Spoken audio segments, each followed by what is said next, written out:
Now, the fourth section of the show, TGIF, or rather hashtag TGIF410, that's of course our channel number, and we're going to focus on Africa's next billionaires, and there are 30 of them under 30, and Forbes magazine has enjoyed this, and still with us is Chris Bishop, who is the managing editor of Forbes Africa. Chris, these guys, how do you identify them so early? Well, we took nominations for a start, people across the continent, and we whittled those down to about 150, right, which is a lot. Then we started going through, verifying them, checking they were entrepreneurs. I mean, some people were very nice, but they were running little NGOs and things. They weren't really the people. We had to check their ages. Some people missed the cut by a couple of months. They were like better. And some people were in their late 30s and 40s, which... Well, let's have a look at... So Beki Kunene, now he's lucky to be alive, never mind an entrepreneur. I mean, this guy, in his first week as an entrepreneur, the cops came to his house one Sunday morning dressed in suits. He thought they were church people. Yeah. And they said, what do you want? They said, no, we're arresting you for murder. Somebody saw you murdering somebody in Cape Town last night. What? He said he'd been printing T-shirts the night before. He took them into the garage and said, this is what I did. And they said, no, come. They locked him up for a week. And eventually on a Friday, they said, oh, look, we found the guy who did it. So sorry, you can go home, all right?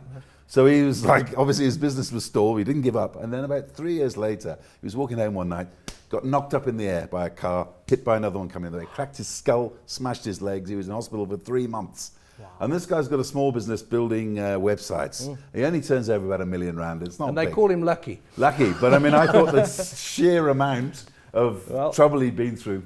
And he's only 28. Next one. Let's have a look at the next one. Yeah. Affion Williams. Yeah. She's family, eh? She's family. She's family too, yes, indeed. Yeah. But she's a very, very charming lady. I've met her in Lagos. She's actually, again, you know all the little peanuts and things you get on planes and everywhere. Most of it's imported in this continent. But she saw people grow massive peanuts in Nigeria. She's building a factory near Lagos. She's 29. She just made the cut. But, you know, somebody who's bright, who's got an eye on the future, and she's created jobs as well. I phone her most weeks, and I congratulated her this week. She's my cousin, right? Ludwig Marashani, he's South African from Limpopo. A lot of people know. I mean, he came up with he wanted to go and wash his hands. Somebody wanted to he said, oh, I wish I could wash my hands without going to the tap. So I had an idea. So he got this dry clean for your hands, which is now going to be one of the next big things. But it's incredible, you know.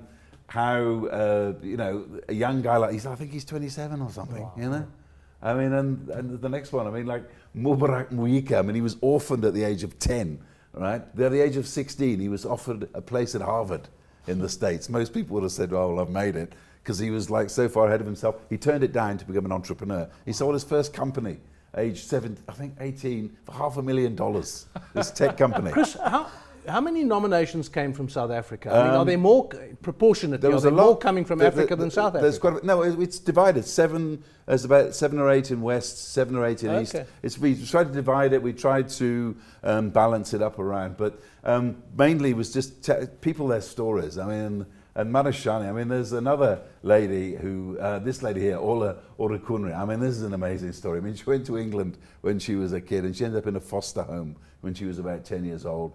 Grew up, and she became one of the youngest doctors to qualify in the country. Seppa, there's a pattern. People who have it tough early, yes, boy, do they go out and make things happen. But that's what we liked about it, you know. And she's just 28 now. And what happened was her sister was injured somewhere in Nigeria, right? And there was no way they could get her to hospital, so she died, unfortunately. So she just stuff it. So what she's got is an air ambulance service, which does business with the oil companies, you know, for casualties and people injured in accidents. And she's making a fortune.